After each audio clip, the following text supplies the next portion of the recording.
Starting the recording. Cool. All right, you ready to go? Ready to go, dog. All right. In the high desert in the great American Southwest. Welcome to Coast AM. John, welcome to the program. It's good to have you with us. You're with us.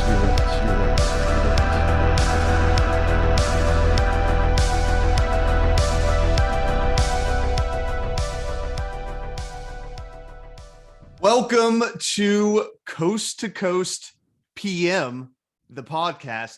My name is Paul. I am here with my brother, Chris. Chris, what's up? What's going on, dude? Super excited to get the pod started. Dude, inaugural. Sure. Inaugural. That's a podcast. word, I think. Yeah. It's a hard word to say. Yeah, man, very excited. Chris, before we jump into today's episode, which is going to be a doozy, I'm so excited to share it with you.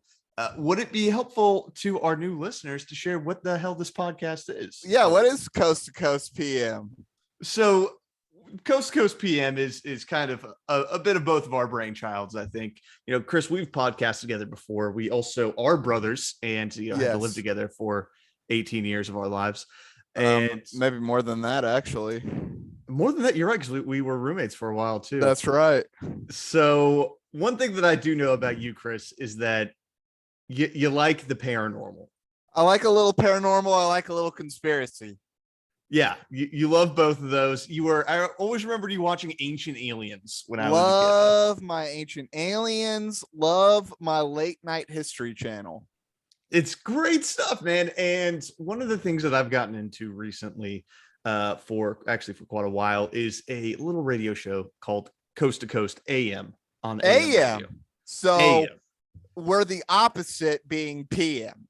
We are the opposite, so it's different, and they can't sue us. Well, and I believe that their AM is referring to AM radio, and we're referring to the evening time, afternoon. That is correct. That is correct. Because we're recording this in the evening. We're always going to be recording this in the evening. So we're Coast to Coast PM. And we're also putting to bed a lot of what they talk about on Coast to Coast AM. Now, I don't know if I like that. I know you won't. It'll be hard for you. I am the skeptic of the group, I think, is something that people should know. And you are the believer, I would say. Or a believer. Yes. As some might say. So what Coast to Coast AM is a radio show that started back in the late 80s, kind of got a lot more popular in the 90s. And it was originally hosted by a man named Art Bell. Yes. And Art Bell's goal was to create a safe space for people to call in super late at night from midnight to 4 a.m. Central Time. Oh my God. This is what this radio show runs. No wonder there was such insanity on those early episodes. Oh, yeah. Yeah, it's beautiful. Like, it's the most popular late night show. All the cranks at 2 a.m. just calling in, talking about aliens, Bigfoot, and Men in Black. Yes, exactly. So from midnight to 4 a.m., you have all the crazies calling into a show, and he talked about everything, right? It was aliens, it was ghosts, it was witches and magic. It was never-ending holes in your backyard. Never-ending holes in your backyard was one of the shows, and it's beautiful, magical stuff. And Art Bell, he was a great host, man. He had this like smoky voice. He'd draw you in, and he just wanted to talk to people. And my favorite thing about those old episodes, because I've been listening to quite a few of them, is that he ran the show himself, especially in the earlier days. So there was no one screening calls. He just took all calls. Anyone who called in just got on the show. Yes. There was no one to not let you, I mean, there's no layer. There is something magical about that, though. Right? I mean, just the free form nature of it all is pretty incredible. And I mean, how many of these people could never imagine? There's no way most of them could have gotten on regular radio. Oh, yeah. 100%. I mean, they would have totally been screened out within the first 15 seconds. Yeah. Like, I got a Bigfoot story, and the person's like, yeah, you're not going to be able to go on live air. There's a great one where one of the callers that called in to Coast to Coast called in specifically because he broke onto Diane Rehm on NPR interviewing Dick Cheney. So he called into Coast to Coast and said, dude, I got to ask Dick Cheney about UFOs. So Art Bell was the host of Coast to Coast for a long time. It's George Norrie now, right?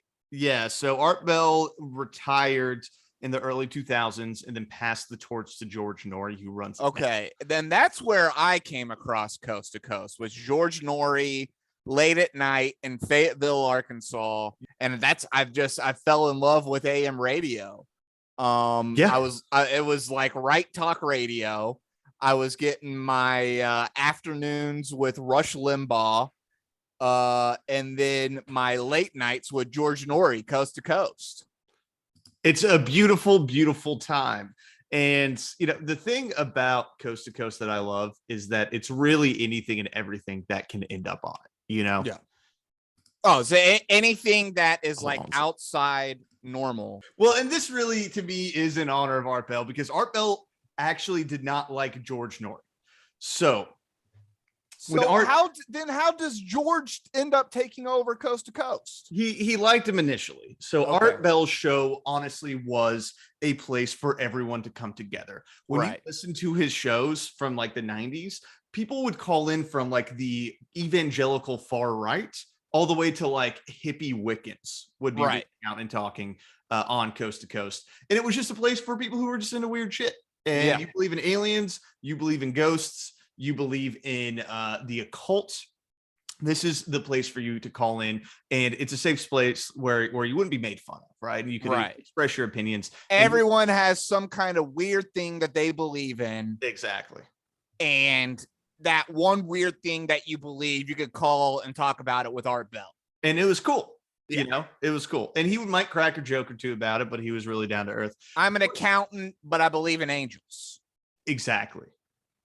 And like, not like, you know, blondes in togas and wings, but like the crazy trans-dimensional circles with 400 eyes and 30,000 wings, right? I don't know where you're going with this. That's the type of angel I'm talking about. Trans-dimensional beings coming from the 13th parallel dimension, and this is what we're talking about, right? Like, you don't believe this stuff.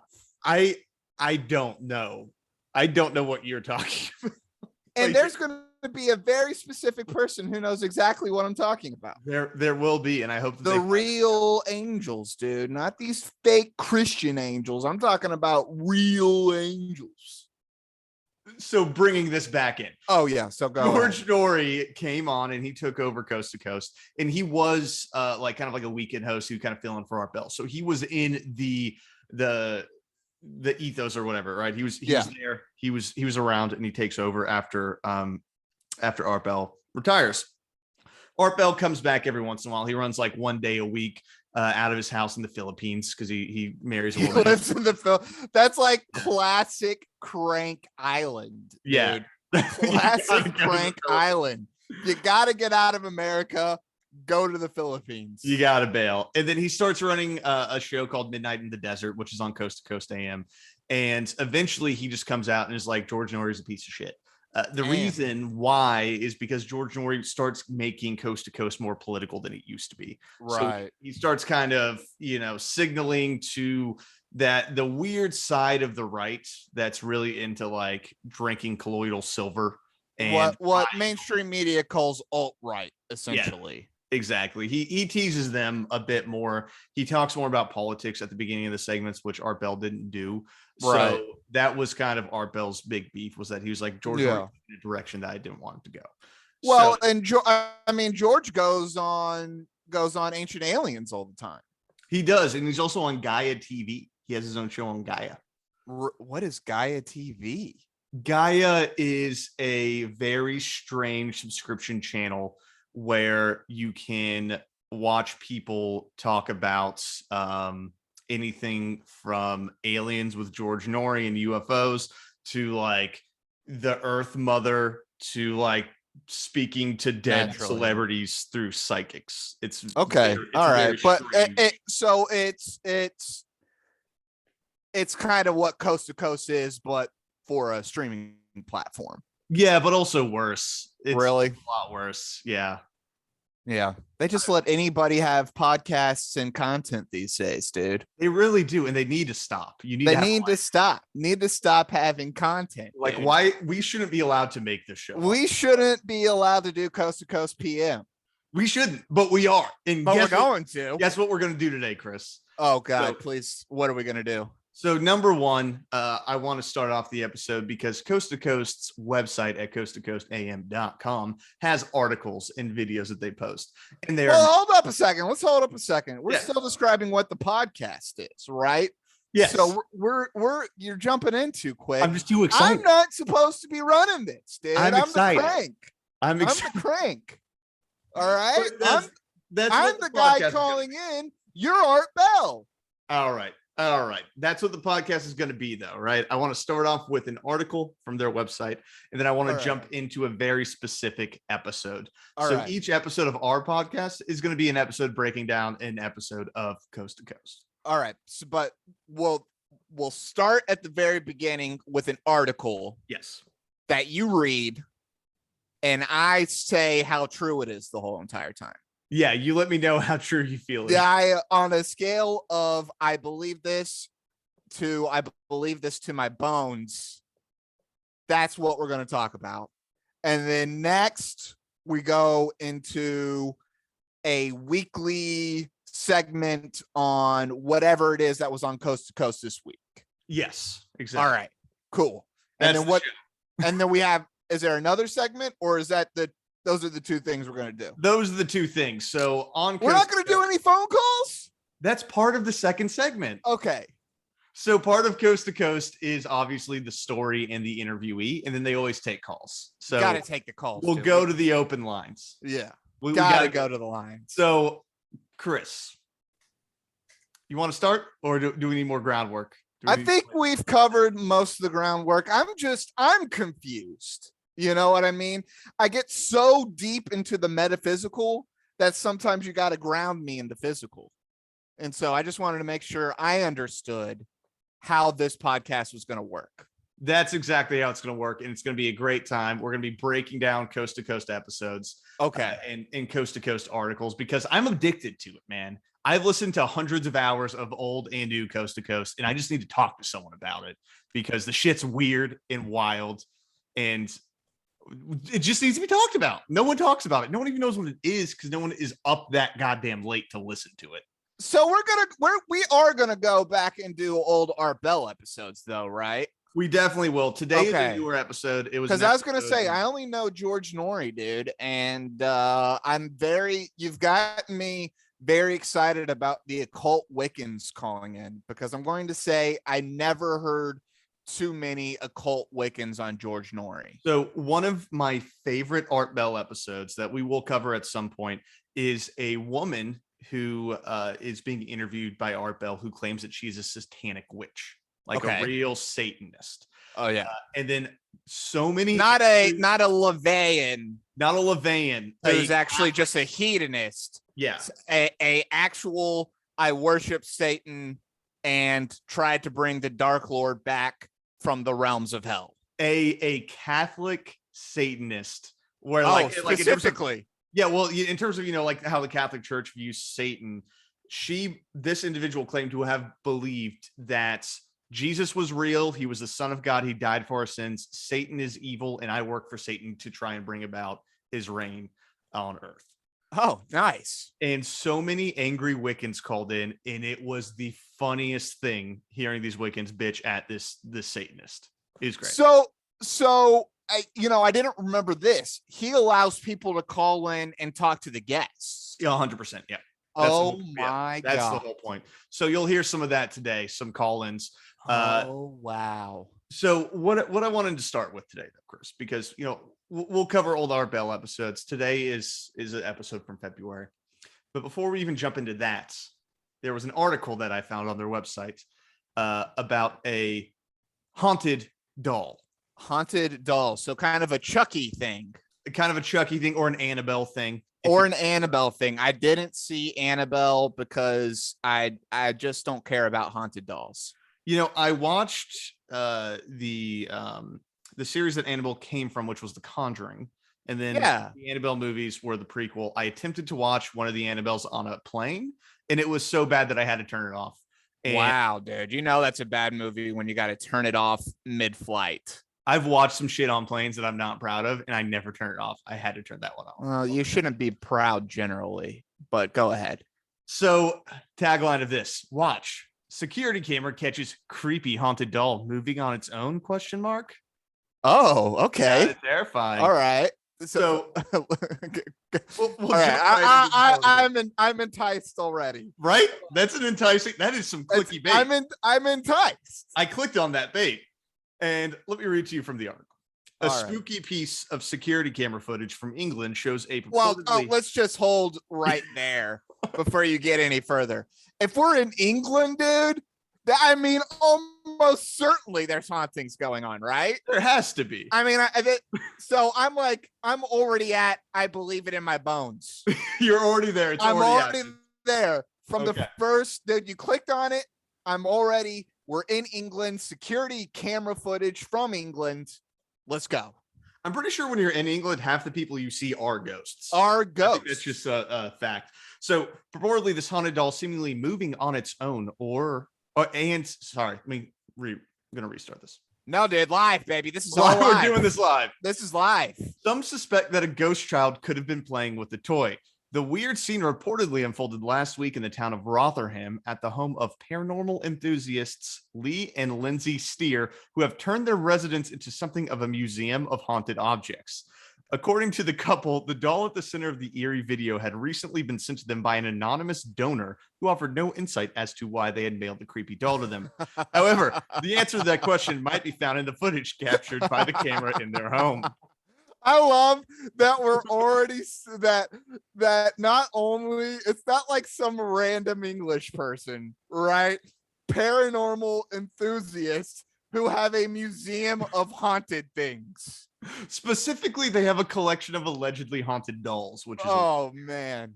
I mean, that's got to be a whole subgenre into itself, I guess. Oh, yeah. I mean, I guess how do you get Chucky and Annabelle, right? There's got to be some kind of subculture that's already super into haunted dolls. Yeah. Yeah.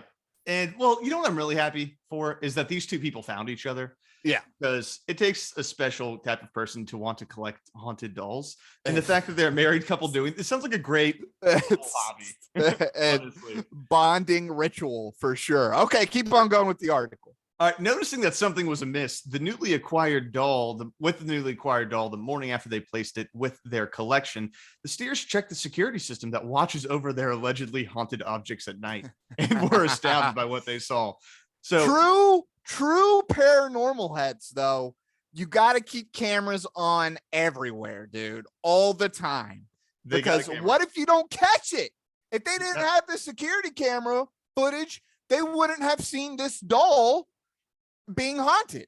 Exactly. You have to have a camera on your dolls at all times. Everyone knows this. Those English are very smart people. They're wily. So in the footage, the toy can be seen lurching forward in a series of odd motions, as if it's being manipulated by an unseen force. Keep going. I'm loving it. I love it. Quote, it's like the joints are physically moving like a human, Lizzie observed. If it was a natural fall, it had gone to the floor, but it didn't. The way she was positioned defies gravity. Oh my God. Please tell me we have live footage of this video. I'm going to play you the footage in just a moment. Interestingly. Oh, I can't wait. Go. Despite being the home of an array of objects suspected of being haunted, she revealed that this footage is the first time we've caught something moving on camera at the museum, and mused that it baffles me. As one might imagine, given the nature of where the doll lives, some have suggested the toy caught the attention of a ghost child that was intrigued by the new addition to the collection. More skeptical viewers argue that a ghost child, dude. Ghost child just hangs out in the doll's child. that hangs out in the haunted doll museum. Just So chilling. I mean, where else would a ghost hang out though? You would hang out with the haunted dolls. You would hang out with the other haunted beings, right? And they're just like, it's just got to be like a flashing sign, right? You're just like a mosquito going to the zapper, right? Well, I'm a little curious though. Why would a ghost child need to find the haunted dolls? Why wouldn't they just go to like Walmart and go to the toy section? Are there haunted or are there normal dolls in the ghost plane, or do you have to play with a doll in our plane? That's a great question. Because to me, if something is haunted, right, that means that it has to have some kind of soul. And so, like, these dolls have souls, or is something else embodying the dolls? And that would suck as a something. I would be ticked. Like if I was some kind of like demon or something, and I was put into this doll that was then put into this English couple's haunted doll collection. And I'm just like surrounded by other like demons on a shelf. And we're just all like stuck here in this weird English couple who has hundreds of seemingly haunted dolls. And like I couldn't do anything. Yeah, it's the latter scenario. It's the doll is possessed. And like you said, possessed doll. Imagine coming up from the depths of hell as a demon and you get doll duty. That's you get doll duty.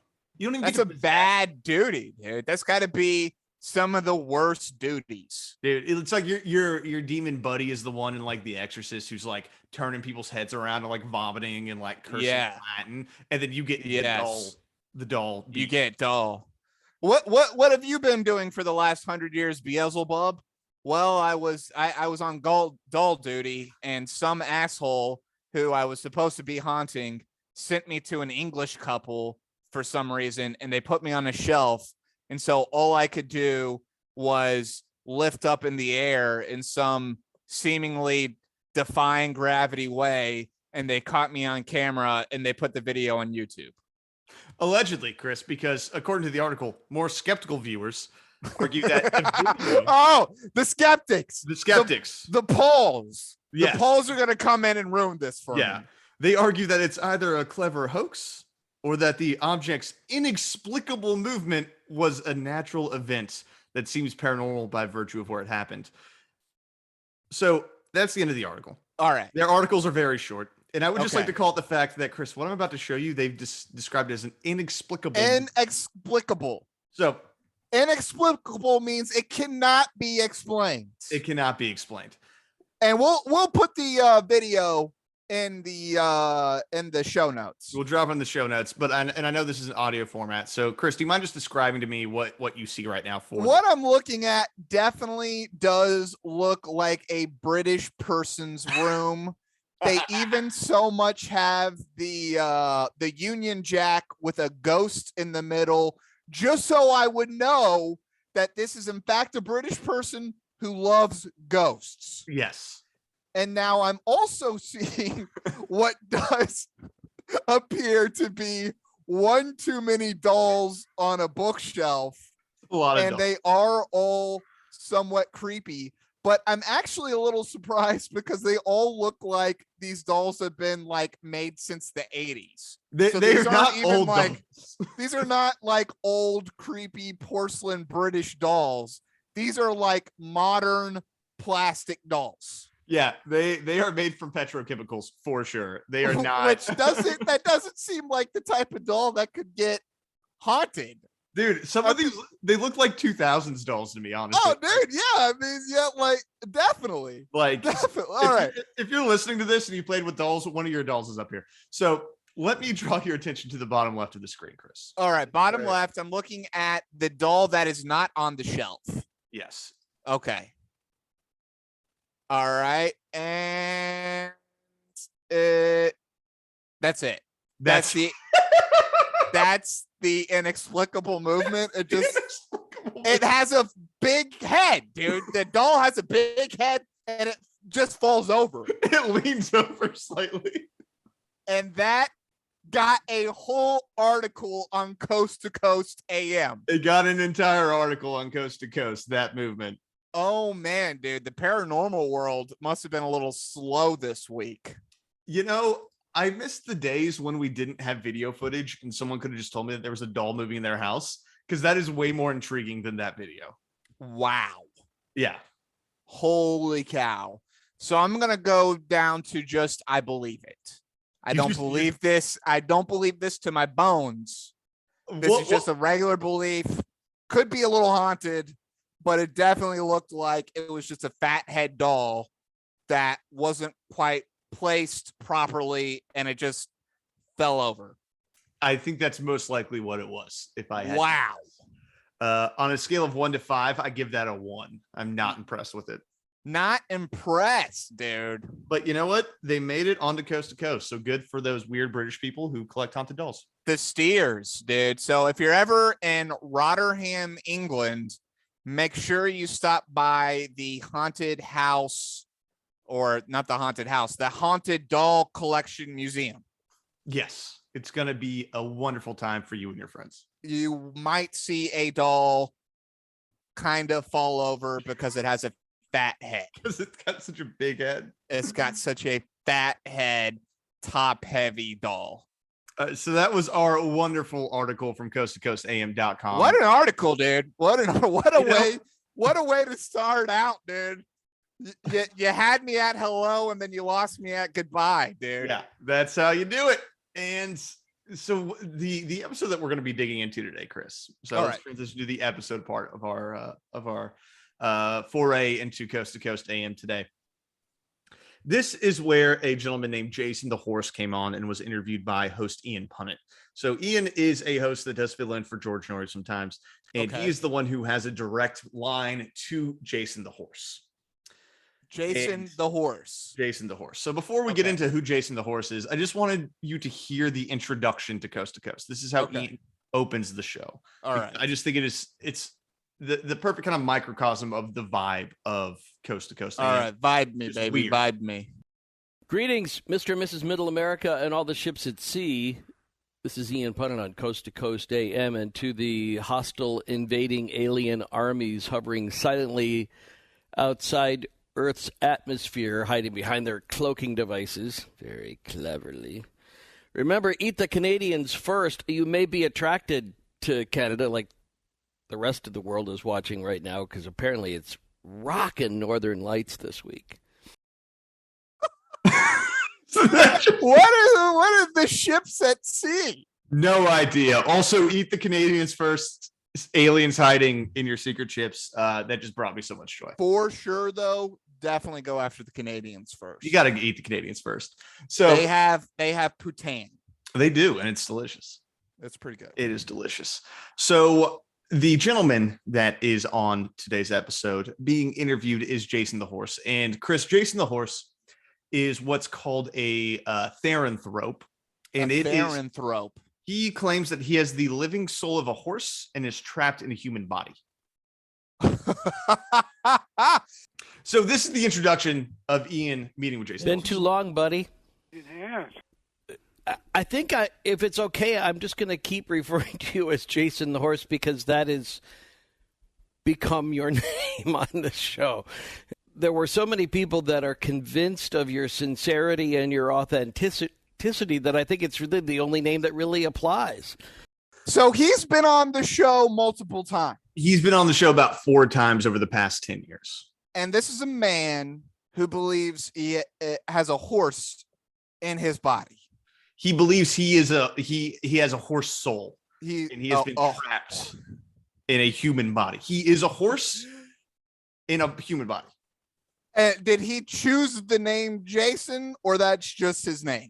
That is his real first name. That's his real first name. He has an actual last name, but they just refer to him as Jason the Horse. It would have been better if he called himself like, Nay! Would have been a move for sure. That could have been a move. I don't know how you spell that, but I don't either.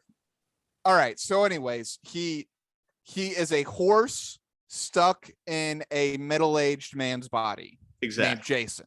Yes, and he goes on to define what this is that he is a part of, right? Like what this phenomena is when you have the soul of an animal. Okay, a theranthrope. How do you define, for people who don't know, how do you define your particular situation? How do you describe it to others when you reveal your true identity? What it is I am what is called a therian. And I understand that comes from the Greek word therianthrope. And that's what therianthrope means. It means any animal spirit in human form. In my case, I'm an equine therianthrope, or therian as the term is normally used for short. He's a therian. He's a therian. He's a therian. Now, I did a little digging into this because I found it very interesting. Okay. And there's a few names for people who... I was going to say, dude, this isn't the first guy to think he has a animal inside of his body. He is not. There is a whole community of people who believe that they are actually an animal. So they're referred to as therians, or sometimes they refer to themselves as otherkin. Otherkin, which honestly is my favorite. Yeah, I like otherkin, dude. Yeah, it's pretty cool. They are defined as people who identify as mythical or natural creatures. This can include angels, demons, dragons, elves, fairies, sprites, wolves, foxes, horses, aliens, and generally fictional characters. I'm a therian if I think I'm Harry Potter. Yes, you could say that you're actually Harry Potter and you're a therian. Many otherkin believe in the existence of a multitude of parallel universes, and their belief in the existence of supernatural or sapient non-human beings is grounded in that idea. Interesting. Okay, keep going. With regard to their online communities, otherkin largely function without formal authority structures and mostly focus on support and information gathering, often dividing into more specific groups based on their kin type. There are occasional offline gatherings, but otherkin networks are mostly an online phenomenon. So are bronies otherkin? Bronies? Yeah. So bronies, I believe, would be more in a furry or sort of cosplay category. So I'm having a trouble kind of seeing. So it's probably like not all furries are therians, but probably most therians are furries. So there is a distinction here, right? Okay. Because furries, they typically, and I don't want to speak for the whole furry community because don't fuck with the don't speak for the whole furry community, just as your own furry existence. My understanding, how you see yourself as a furry. So furries do typically have like an alternative persona. They have like a furry persona. So they have a name, they have a character, and then they make a costume based on that character, right? But they don't literally believe that they are that animal. Otherkin literally believe that they are that animal, right? Trapped in a human body. So does this guy dress up as a horse though, or he doesn't need to dress up like a horse because the horse is inside of him? Dressing up like a horse doesn't do anything for him because he's still trapped in a human body. Right. You're not playing a part. You are the thing. Yeah. So he doesn't do any sort of cosplay or anything like that. This is specifically people who believe literally that they are that creature. How far are we away from turning this guy into an actual horse, do you think? I mean, 4 or 5 years? 4 or 5. We got to be almost there, right? The marvels of medical science. This guy's going to be a horse in 5 years. He's got to be a horse. Yeah. Hey, come on. All right. Okay. All right. I'm intrigued. Right? I'm definitely intrigued. But Chris, I know what you're thinking to yourself.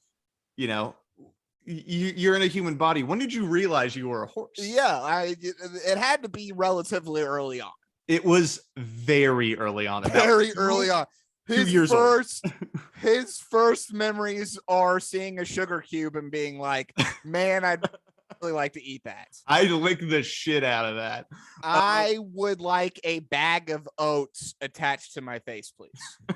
He remembers from about 1.5 to 2 years old was when he first started having his horseman. Okay. So like his first memories are horse memories. Yeah, I don't remember anything earlier than like 4 or 5, but this guy's dropping 1.5, 2 years old. Somehow. Well, you got a horse inside of you. They age at a different pace than modern humans. I mean, a full can literally start walking, an hour after being birthed.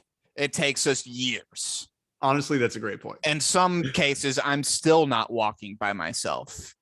You're making me believe this more. All right, so let's listen to him discuss his 2-year-old memories. 2-year-old memory of being a horse.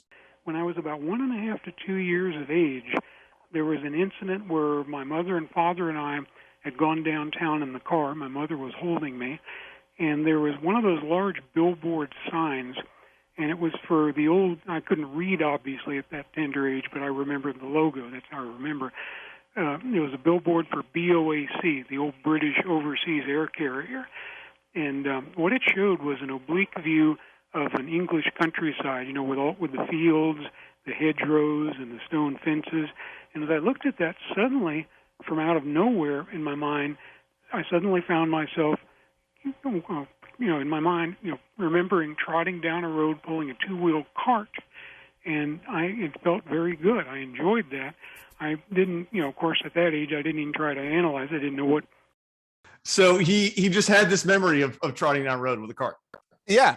And you see a British countryside and you're like, oh, wow, I'm 2 years old.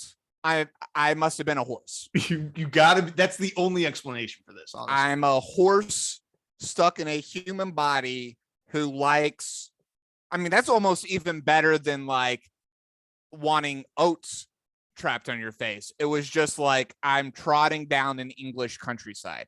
It was now, this man doesn't sound English to me. No, he is not. He's American. I see what you kind of did. You kind of did a little bit of a British tag on this one, huh? What do you mean? A little bit, yeah, a little bit. Yeah, we got the British doll people, and now we have a man whose first memory was the British countryside being like, oh, I'm a horse. Yeah, I actually think that I'm a British person trapped in an American body, so I'm trying to figure that one out still. But well, if you talk to the Queen, we all are, aren't we?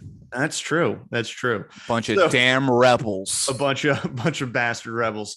So he has a first-person flashback. So that's the big thing, is that it's not a flashback of like a horse walking down a lane. He sees himself in these flashbacks as the horse. He's actually trotting in the English countryside. He's actually like physically trotting on 4 legs.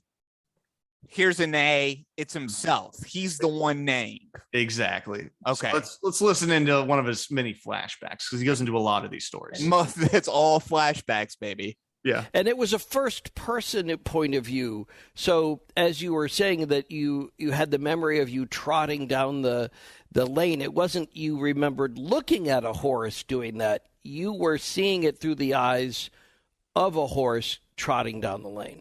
That's right. I saw, part of the view was obscured to the rear and sides by blinkers, or blinders as they call them, and I had I could see through my vision, the end of my nose and the tack, the bridle and everything, and I could feel the impact of the ground on my 4 feet and all of the various sensations that a horse feels. So this dude's having a full acid flashback at 2 years old. Essentially, yeah. Just can remember everything there is about being a horse going into this English countryside. Just trotting down the road, has on the blinders. He is the horse, man. Got the bridle in his mouth. He's going. Yep. And that's his life, man, is that he is this horse trapped in a human body, and apparently is just constantly kind of having these like flashbacks, and he has all these, hidden memories from his past lives of being a horse that kind of slowly unravel throughout his life. So wait a minute, you just said past lives plural. He's always a horse, except now. I actually have a clip of him remembering that he was a horse in medieval Germany once. So he really is always a horse. He's always a horse, but he just ended up in a human body. Accidentally ended up in a human body. Yeah, he had multiple horse lives that he can recall. Somebody in the karmic retribution made a serious error that day. Yeah, I think he just got like assigned the wrong like stamp on his like passport when you're going back to Earth, And, they're like, yeah, human, whatever. And then no one looked back and was like, no, this dude's been a horse for thousands of years. See, that's the problem with government bureaucracy, man, is that they That's don't true. care. They don't That's care. true. And you fall through the cracks, right? Is that a Matt Damon joke? It wasn't, but it could be. Adjustment Bureau.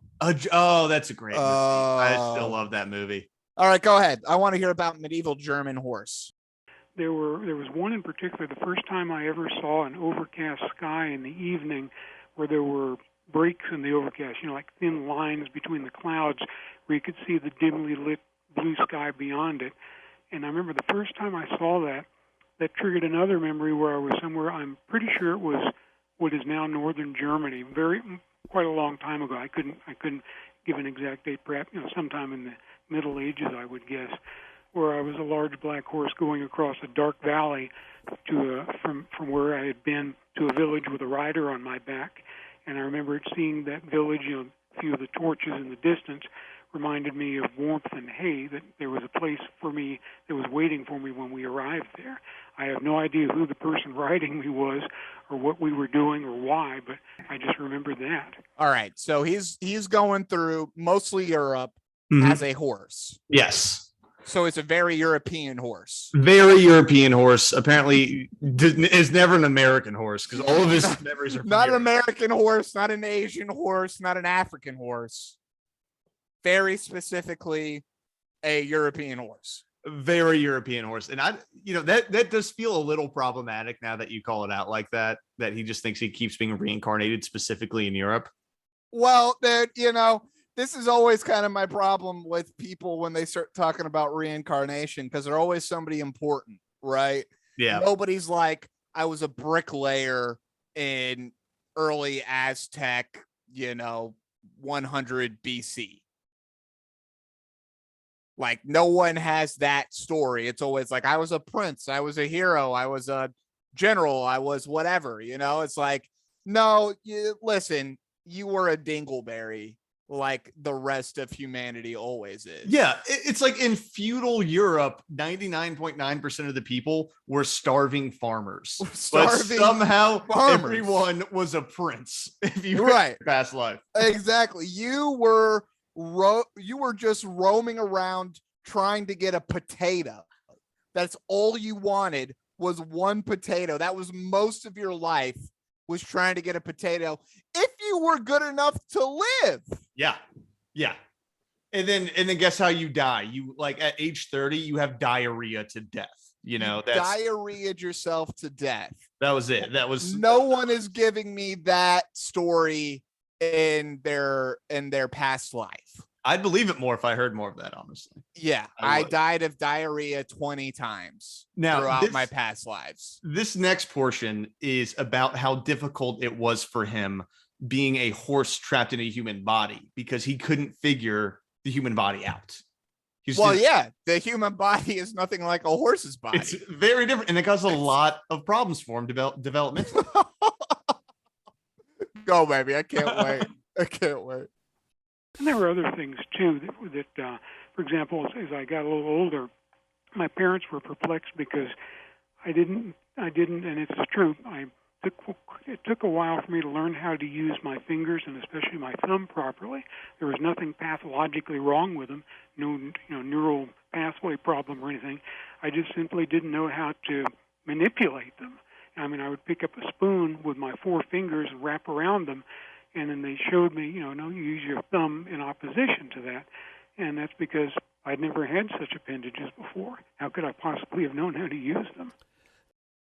Naturally. The man had hooves throughout all of his past lives, and then all of a sudden has digits. I also love the idea that the reason why babies know how to use their thumbs is because of their past lives. Like, it's 100%. Like that there is some sort of like memory of you using your thumb before that's deep down. And then that's why you can use a fork. You being that general, who was slacking and hashing with the sword, that's the reason I'm so good with the sword today. Yes, exactly. Because of that past life. Because of that past life. I'm an incredible swordsman.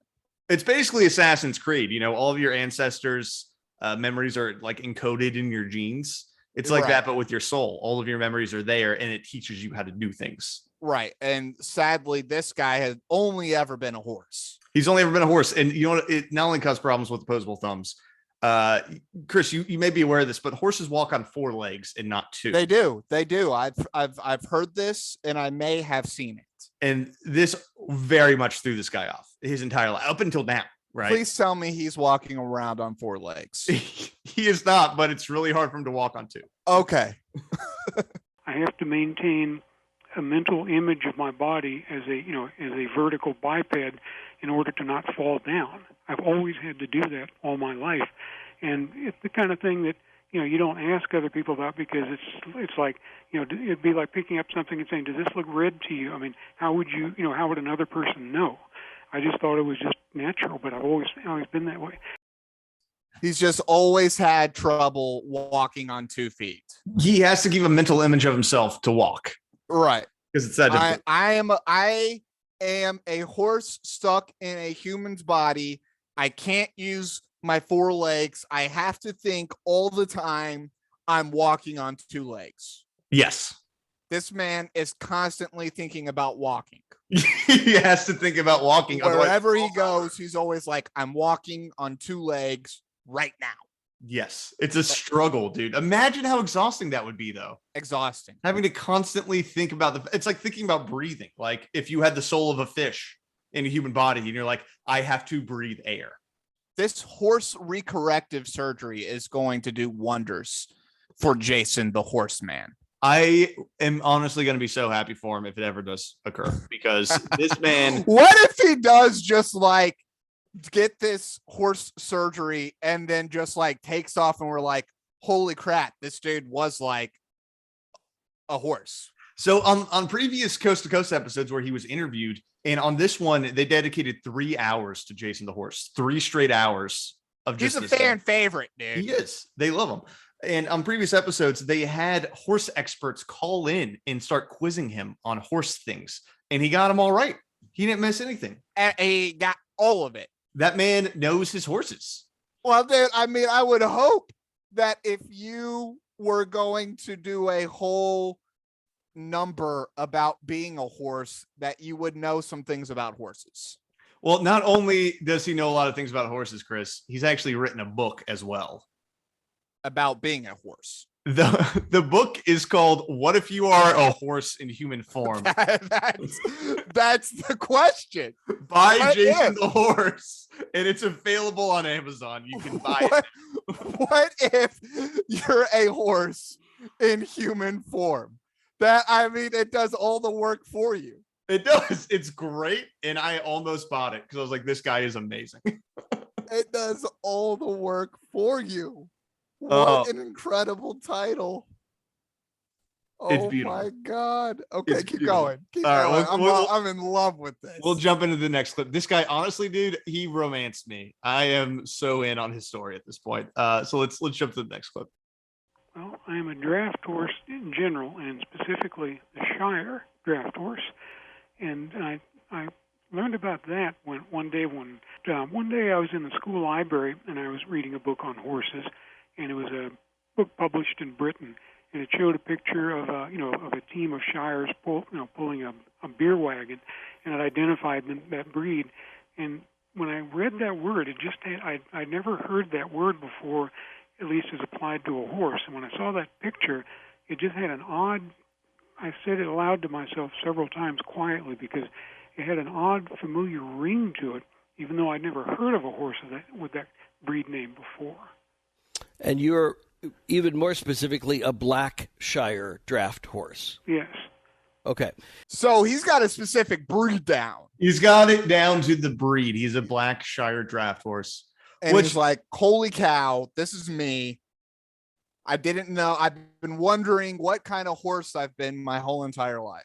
You know, this is why representation is important, because he saw that and he immediately knew I am a black Shire draft horse. Right. Which I'm also curious because he apparently has lived multiple horse lives. So it seems like he's always been this one species. It's kind of in Germany, he said he was a black horse. Exactly. So I think he's just always, that one species of horse, which does, beg the question, as horses are bred and there were new breeds developed, what does he go into? I guess like ancestors of his previous breed. Like, it's just an interesting question to me. That's an interesting question. Also an interesting question. He sounds like an old white man. I believe he is for sure an old white man. So whoever was in charge of karmic retribution that day that sent him into the human body, sounds like to me they really messed this one up.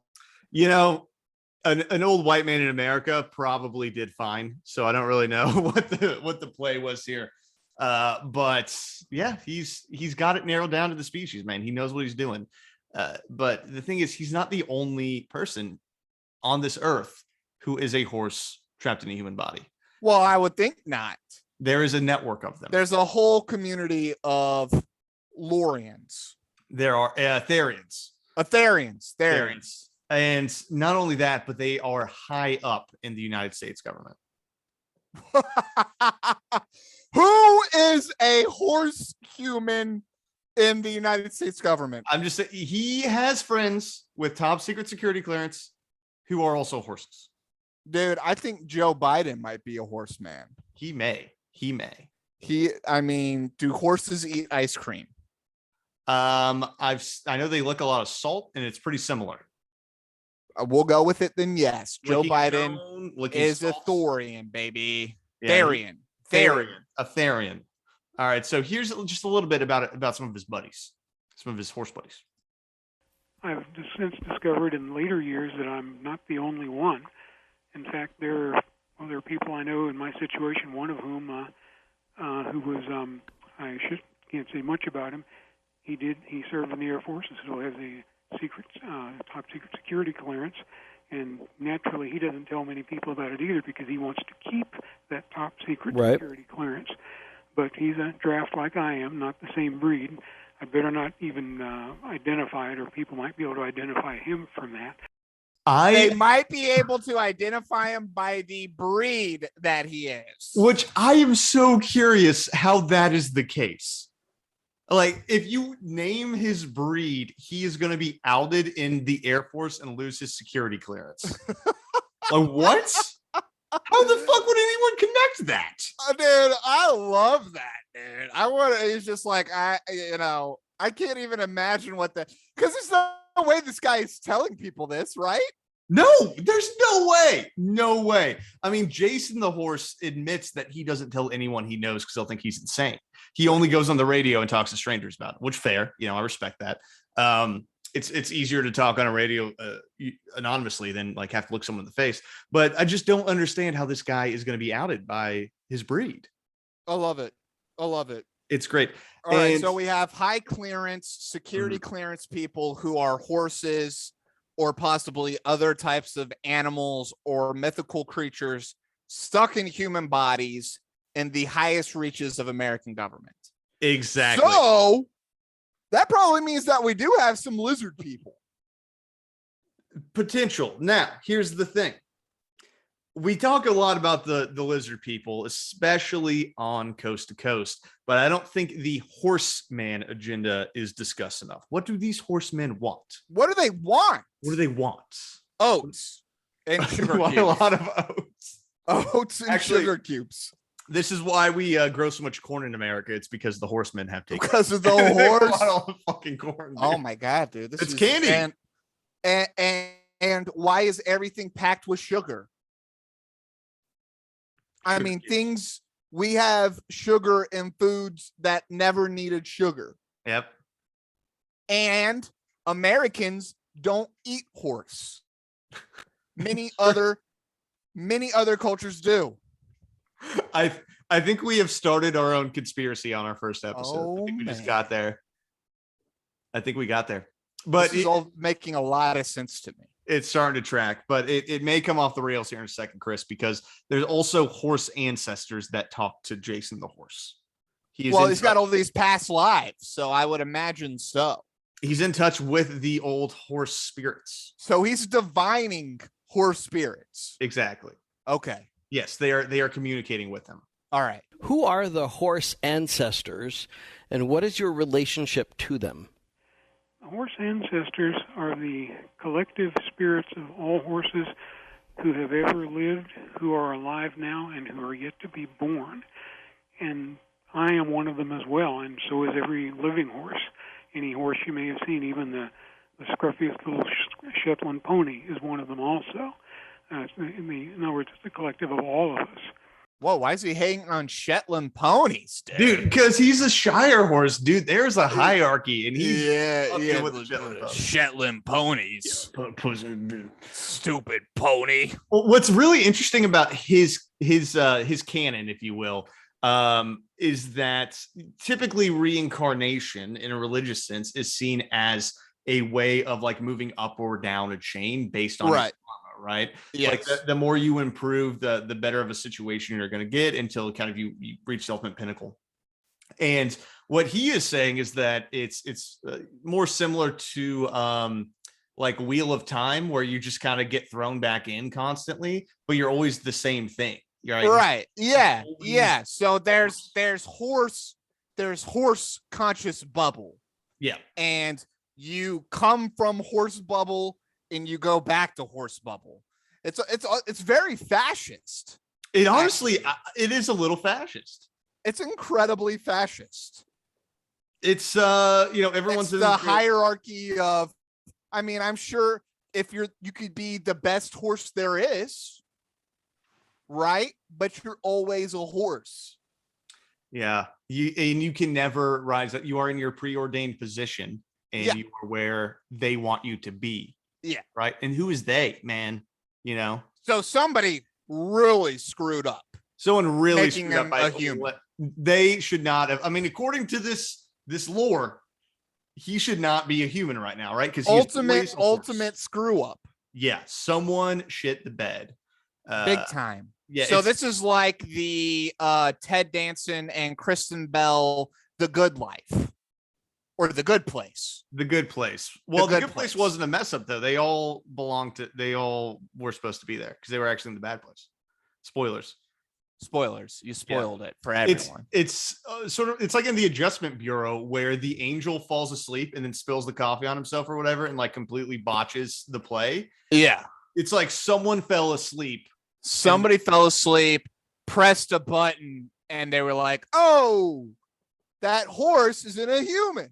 I love the idea though that you can't undo it. Like there's no undo button. No, there's no back. There's no take back seats. It's like he got dropped into a baby, and they were just like, "Fuck, dude. Well, guess we got to see how this plays out. Got a horse in there." He couldn't tell us this story if there were take back seats. I know. You can't just swap out a soul, man. Once it's in. This is good. This is good canon, dude. This is really some very fascist, but I mean, keeping the story straight. The rigid hierarchy is a bit uncomfortable, but it's thinking that I've come from a lower form, dude. I hope to be reincarnated into a higher form. You're always just going to be Chris. I'm sitting here doing a podcast, that isn't going to get any listens. Podcasts only get reincarnated. Like if you're a podcaster, you come back as a podcaster. You come back as I hope to be more successful one day, but it's never going to happen. Never going to happen. Stuck in obscurity. Exactly. And speaking of obscurity, we're about to get even more obscure as he talks about the horse ancestors coming to him in dreams. Where else would they come to him? It's a great question. I think wherever this guy feels like on that day, but they came to him in a dream this time. They actually contacted me. I was working out at our airport up here in Alaska at the time, and they came to me in a dream, which quickly became a lucid dream. But the strange thing was, after I woke up, they were still there in the room with me. Started out where I was standing in this form. I suddenly started seeing stylized, embroidered horse heads. Like you'd see on medieval, what they call a heraldry, I think. Right. Started to appear out of the fabric. And then I heard a voice from all of them saying, as in a chorus, saying, "We wish," in English it would go, well, they weren't speaking in English, but in English it would say, "We wish to speak with you. Will you speak with us?" Now, wow, Chris. Dude. See, I think there may be some truth to this because he started talking about lucid dreaming. That's what does it for you, is the lucid dream. I was skeptical. I was on I only believe this. I'm going into like I believe it in my muscles now, dude. I was skeptical until he told me it was a dream, and now I believe it. No. He brought up lucid dreaming. That's And dreaming. that's some good stuff. It's No, dreaming with awareness. You can A train lot of science. All right. Well, behind Chris, this. I have a question for you, though. I have a question for you. So Jason the horse, his entire life, he has like thought he's a horse, right? He can't use his thumbs right. He's just falls over whenever he tries to walk. He's like, I'm bipedal. I have to use 2 feet. And finally, right? He's lived his entire life. He's an adult man now working at an airport. And in these At an airport? He's working at an airport. Yes. Did he even like try to work with horses? No, he works at an airport. So that's a great question, though. I wish I had called in and asked. Well, though, dude, there's like something with like being a baggage man and being a horse. There's something there. There's some kind of connection there, dude, that I think. And you could call an airplane a sky horse. It is transportation. You could call it that. Technically, one can say it's a sky horse. Dude, I'm connecting some dots here, dude. That might be a horse. That's a dot. There are dots, and you did draw a line. I'll give you that. Okay, but let me ask you this. Pepe Sylvia. Yeah, exactly. So you think you're a horse, right? And these horse ancestors come to you, and the first thing they say is, "Will you speak to us?" What would you say? Yes, I'm assuming. 100%. Jason, I'm going to be like, thank you for asking for my permission. I consent to talk to you, horse spirits. I verbally consent to this. Yes. Well, Jason did not verbally consent to the communication. He was too busy. He had to go to work. Please, I gotta hear this. Well, I had no idea how long that contact would take. So I had to go to work that day, and I said, I can't do it now. We shall talk soon. And they asked again, please, will you speak with us? And I said, not now, soon. He had to go to work. They got to go to work, dude. This is about to be a super profound conversation. I'm talking to my horse ancestors for the first time. I don't got the time for this. I got to get to the airport and work with the sky horses and carry baggage. It's like calling sick, dude. Calling sick. Nah, dude. He's a true horse. And by this time, I had awakened, and they were still there in the room with me. And then I heard from them, their last message, which was, "Very well, we will talk then." And then they gradually faded away from my ability to perceive them. I got up, got ready for work, and went out to the airport and just worked a normal day like I had many times before. So your experience with the horse ancestors has always been positive. And he goes on to kind of talk about how it was always positive, but he just goes to work instead of talking to the horses, man. I'm about to find out something profound about myself, something that's going to change the course of my life. Hold up one second. I don't know, dude. That is, I almost think that is a positive to his point, right? That like a swindler would tell us the story and that he had this amazing conversation. He told these horses to come back later. Sorry, bros. Can't talk right now. I got to go work, which plays into his draft horse persona. Because he's a hard worker. You're right. He's a hard worker. Got to get to the airport. Got to get to the sky horses. Got to take people from point A to point B. I hate sky horses. I'm not calling them airplanes anymore, dude. They're sky horses from now on. Dude, your wife is gonna be so annoyed when you're like, "Oh, we gotta, get a we gotta go take a ride on the sky horse." Oh, and dude. everyone I meet, I'm gonna be like, "Are you a horse?" Are you a horse? Every employee, Everyone horse. in the baggage claim. yeah, everyone in all the couriers and couriers or whatever the heck they're called. You're a horse, right? It's cool, man. It's cool if you are. No, believe me, I'm it's fine super- with it. Yeah. Have you heard of Jason? I read his book. Yeah, I know all about Theranthropes, man. I want to got it. buy that book and read that on a plane. There And you just, go. what if you were a horse? What if somebody came to you and you're like, "Oh, Theranthrope." Indeed. Someone. I mean, there is someone who would know. He sold more than a few of these books. I'm almost sure of that. Oh, he has to have. I mean, he's been on Coast to Coast, the most listened to 2 a.m. radio show. Right. Like, he sold books. Yeah. I mean, I Followed almost by Coast to Coast PM, exactly. the most listened to podcast about Coast to Coast AM. And the thing is, that is true.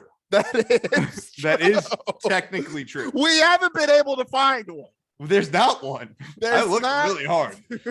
There is no other podcast about this. We're number one. We are the number one Coast to Coast AM podcast. I am a theranthrope of somebody who personifies himself as number one of something in the world. Exactly. All right, we got to get to calls though. Okay. Oh God. We gotta We're get in to calls. now. Oh man. So now we got our skeptics. I wouldn't even call them skeptics. Most of them are in on it, dude. They love it. They love it. They love They love Jason it. the horse. So I want you to listen to this first caller, Kathleen Okay. Scranton. Kathleen. Tell scale of 1 to 10. How fucked up does she sound to you? Dude, it's 2 a.m. Everyone.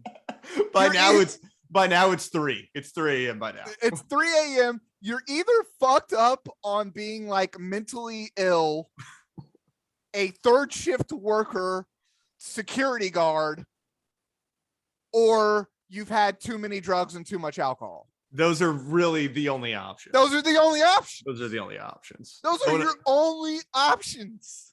Or truck driver. I'll give you truck driver. Truck driver. But again, Yeah. third shift. Yeah. Third shift lonely job because you don't listen to Coast AM with people. This is You're a alone. solitary exercise. You're alone in the darkness. You're At all. alone. That is what I listen to. It is alone. Every time I listen to Coast AM, I've been alone in the dark There by has myself Never in been a dark, like mentally unwell. I'm just curled up next to my bed. I'm not on the bed. I'm next to it listening. I But am in the fetal position, rocking back and forth. All right. Let's so go to Kathleen. Let's go to Kathleen. Kathleen is in Scranton on Coast to Coast AM. Kathleen? Yes, hi. I find it amazing that he had come from a workhorse to a human and being reincarnated. I find that amazing. That is somebody who is very drunk and has possibly taken some pills. Dude, she is fucked up. And here's the She thing. is loaded. Here's the thing, dude. This is Coast to Coast with screeners. They have a screener now. I find it amazing that this man is a horse and has been a horse his whole life. And I just think it's super brave of a horse to be a human in the body of a human and 4 legs and a draft horse. And it's just like this woman just like has repeated words that this man has said in no order. I mean, it's honestly, it's like, did you actually listen to what he was? I find it amazing. Is a horse? He's a horse. So Kathleen has a question. Though. Kathleen has a question. So let's get to her actual question. I just had to play that little intro for you. It's too good. But You had a question for Jason the horse? Yes, Jason, what I want to ask you is, what is your diet? Do Beans, you had like a romance kind of, sort of, with a mare, but not with women. She asked, "What is your diet?" And then do What's you fuck horses? Is what she did. Without skipping a beat. Do you eat like a horse? How much horse food do you go through every day? And do you have a romance with a mare? Do you like horses sexually? Are you sexually attracted to horses? This is. Oh my God! What is his answer? I'll play the answer. I eat what this body requires, including, and I'm not proud of it, meat. And that's rather a bone of contention, no pun intended, between myself and some other horses in human form with whom I communicate. Some are vegetarians, and I just tell them, well, go in the mirror and look at your teeth. You'll notice that some of them are quite sharp, made for tearing. So he completely ignores the "do you have sex with horses" question. Well, you can't answer that one, dude. You can't answer that. You can't answer that question. He does describe him earlier in the episode more of as like himself as more of as like an asexual. So it's not that he ever is attracted to horses. So it's not really something that occurs. But a lot of the callers specifically were asking about bestiality, which is a little weird. You gotta ask that question though. So our next caller also brings up bestiality and gets immediately shut down by Ian. I do love though that his thing is, well, I eat meat, and actually a lot of people in our Theranthrope community don't eat meat, and it's like, yeah, dude, and you're like, I eat horse. Oh, well, so the funny thing about it, though, is that what is inherently wrong if you are part, horse or part fox or something as long as you're not eating that species, I don't really see an issue with you eating meat, right? Well, I guess it really depends on, where does the soul begin and the body end, right? Because there's this weird dichotomy for me where it's like I'm a human and I'm totally fine with humans being omnivores, right? I mean, if anything, we were probably scavengers back in the day. And I'm okay being like, I don't go out in my backyard and eat the dead carcasses that I find. Not that there's a lot of dead carcasses in my backyard. So, yeah, what's going on in your backyard recently? Dude? I don't eat any of the dead animals in my backyard. I don't eat any. I let them rot there. Listen, I tried it once. Okay, it was kind of gamey. It may have been a little past its prime, but which is okay. So Chris, let's get to the next one where Ian has to actually. All right, you don't want to go down this road, do you? I don't know. I want to get to the next caller because I want to keep getting on the horse fucking train. Ron is in Toledo on Coast to Coast AM for Jason the Horse. Hi, Jason. I really kind of your community, and I had hoped that you kind of form a group, even secretly. But I was wondering what your feelings were on this Colorado man who somehow mounted a horse. Yeah, we're not going to talk about that. Well, we're not going to talk about. I love that he knew what he meant by the Colorado man. Immediately knew. I had to look this up. Immediately knew. I had to look this up because I had no idea. I don't know what they're talking about. So about a year or two ago, there was a man in Colorado who was arrested for having sex with people's horses. He would break into barns. He was constantly having sex with horses. He's having sex with horses. I imagine, Paul. So here's the thing. The story's not done. He was arrested, went to jail, broke out of jail, and went and had sex with another horse. Immediately. Yeah. That's what he did. He just went for it. I imagine, since you've done such extensive research, that it's not easy to have sex with a horse. That's the thing. So I don't know because I didn't research the your extensive research, Paul.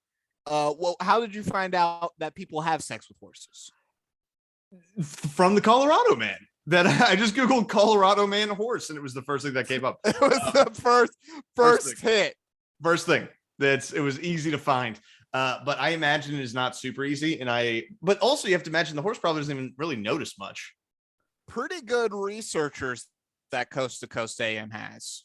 Yeah. You know immediately, oh, the Colorado man who escaped, he's definitely talking about horse sex. He's talking about bestiality. He caught that so fast. Very fast. Once again, discredit to their screeners, because the screeners should have caught this. And they completely missed it. So once again, just imagine what it was like before the screeners, and it's beautiful. So this next caller is curious if it's possible that our friend Jason the horse was actually Mr. Ed. Is it possible that he could have been Mr. Ed in a past life? You know, the Mr. Ed, the famous Mr. Ed, who was a workhorse too, but he was in Hollywood. And the answer is no, he was not Mr. Ed. He was not Mr. Ed. Though for those of you who don't know, Mr. Ed was a talking horse in old, I think 1940s. Was it Green Acres? Yeah.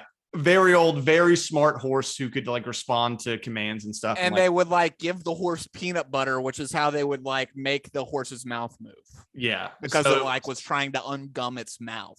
Yeah. So, which, I mean, this is actually bringing up a good thing. Can a horse or can a human get stuck in a horse's body? That naturally, is actually, it would have to be, right? There's no way it can only happen in one direction. One way. Yeah. How many horses are actually humans, do you think? More than a few. There's probably a whole community of them. If there's a community of people that are horses, there's got to be a community of horses that are people. And they're going around to the horses being like, I'm bipedal. I use tools. Can't run for shit. Can't jump over anything. I can't. I'm like trying to like open up gates with my forepaws constantly. Just constantly. You're like, no, I can do math. Oh, dude, that would be so beautiful. Just it's a horrifying. It's actually a horrifying thought. Man, those poor horses, like they just see these bipeds walking around. They're like, I want to be that. That's me. Yeah, that's me. Exactly right. Well, the thing with being a horse strapped in a human body, there are also people who called in, talking about their spirit animals. Okay. And this is which is different though, right? A spirit animal is like a little bit more like Native American Wiccan, right? Where it's like, I have the attributes of a hawk or something. Yeah, similar. It's I am not. You have a familiar. I'm not a hawk trapped in a man's body. I'm just very interested in hawks. Have some personality traits of a hawk. Sure. I am not actually a hawk. Yeah, or like a hawk watches over me. Yeah. Yeah, something like that. So my question is, Jason, when did you realize you were Jason the horse? Because I knew way back when I didn't even know what I was, but it was a ghostly figure. When my spirit animal was a dragon. So I'll leave it at that. Okay. Thank you very much. His spirit animal is a dragon. It just brings me so much joy. I'm a dragon. Thank you. Interesting idea. So would you consider it like a spirit animal, like he would think about a dragon, or like in Harry Potter, they refer to them as a Patronus? I am a horse, and I'm stuck in this body. No, I am a horse. I'm just a horse. You dumb bitch. No spirit animal. I am a horse in a man's body.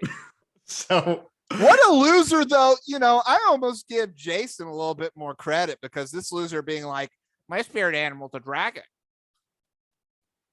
Like that's like ultra lame. Dude, that guy doesn't get laid. I'll tell you that. Now, Jason the horse, this guy, it's something about him. Like, as I listened to 3 hours of this man talk about being a horse, something about it was very enticing, right? He's so earnest. It's an earnestness, and there's such sincerity to what he's saying. And it's more just a situation of like he's on because they keep asking him to be on. So he's like, yeah, I guess I'll come on and talk about it if you want me to. But in the most that he's done, like in terms of a grift, is like sell a 99-cent book on Amazon. It's actually 99 cents. It's like 99 cents. This dude has no grift. He is just here to talk about being a horse trapped in a human's body. And the thing is, I fully believe that he believes this, honestly. He honestly believes that he is a horse trapped in a human's body. Yes, he does. Like, he is actually a therianthrope. He is a part of a community of other therianthropes who also truly believe that they are animals trapped in humans' bodies. Yeah, he believes it, man. It's incredible. Like, you know what? More power to you. So Ian wraps up this episode after 3 hours of talking with Jason the horse with a terrible, terrible pun that really hurt my soul. Ride or die, buddy. I would. I'll have you back on anytime you could afford the time, and give us an update on your health when you get a chance. And I would love to keep in touch with you. Just tell me when, and I'll be at your service. All right. Very good. Well, so that means that if I ask you again, you won't say nay. No.